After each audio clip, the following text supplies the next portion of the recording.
dengan mata kuliah Perlindungan dan Pemberdayaan Hak Anak dengan dosen pengampu Ibu Chandra Asri SHMPD. Studi kasus tentang penggunaan handphone pada anak usia dini. Permasalahannya, satu, penggunaan handphone di anak usia dini. Kedua, ada dampak negatif. Yang ketiga, faktor penyebab. Yang keempat, ada solusi. Pendahuluan, di era digital saat ini, penggunaan handphone telah merambah ke beberapa lapisan usia, termasuk anak usia dini. Meskipun teknologi membawa banyak manfaat, namun pada usia emas perkembangan anak, penggunaan HP yang tidak terkontrol dapat menimbulkan berbagai dampak negatif terhadap aspek kognitif, sosial, emosional, hingga fisik. Di sini ada landasan hukum terkait penggunaan handphone pada anak usia dini. 1. Undang-Undang Dasar Negara Republik Indonesia tahun 1945. Pasal 288 ayat 2. Setiap anak berhak atas kelangsungan hidup, tumbuh dan berkembang serta berhak atas perlindungan dari kekerasan dan diskriminasi.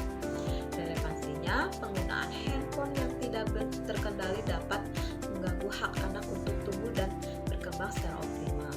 Kedua, Peraturan Menteri Pendidikan dan Kebudayaan Republik Indonesia Nomor 137 Tahun 2014 tentang Standar Nasional PAUD Pasal 12 ayat 1. Layanan PAUD harus mengembangkan seluruh aspek perkembangan anak melalui kegiatan bermain yang bermakna. Relevansinya, penggunaan gadget tidak boleh menggantikan kegiatan bermain yang mendukung aspek fisik, kognitif, serta sosial emosional anak. Di sini ada dampak negatifnya. Pertama, ada gangguan perkembangan bahasa dan sosial. Yang kedua, gangguan penglihatan dan kesehatan fisik. Yang ketiga, menghambat perkembangan otak. Yang keempat, tergantung atau kecanduan. Yang kelima, gangguan tidur. Yang keenam, menurunnya kemampuan motorik kasar dan halus. Yang ketujuh, paparan konten yang tidak sesuai usia. 8. Gangguan emosional.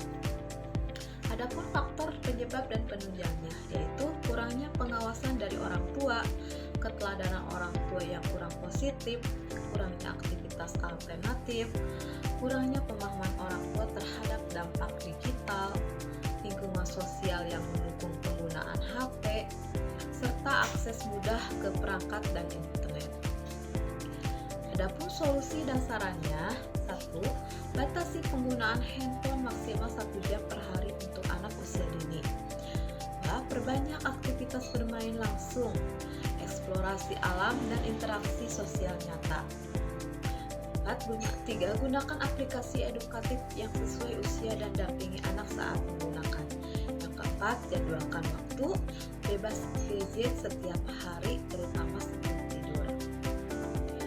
Untuk kesimpulannya, penggunaan handphone pada anak usia dini dapat memberikan dampak negatif apabila tidak dibatasi dan diawasi secara tepat.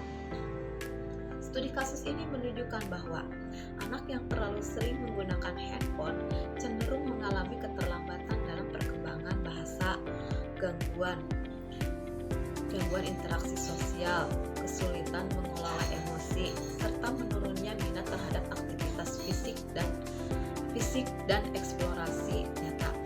Kebiasaan ini seringkali disebabkan oleh kurangnya pengawasan orang tua. Memberikan akses yang terlalu mudah serta minimnya aktivitas alternatif yang menarik.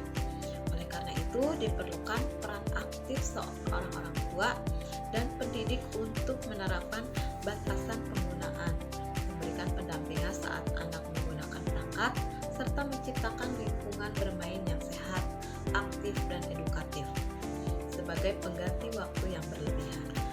Sebagai kata penutup, semoga studi kasus ini dapat menjadi refleksi bersama dan mendorong terciptanya kebiasaan digital yang lebih sehat dan bertanggung jawab sejak usia dini. Terima kasih.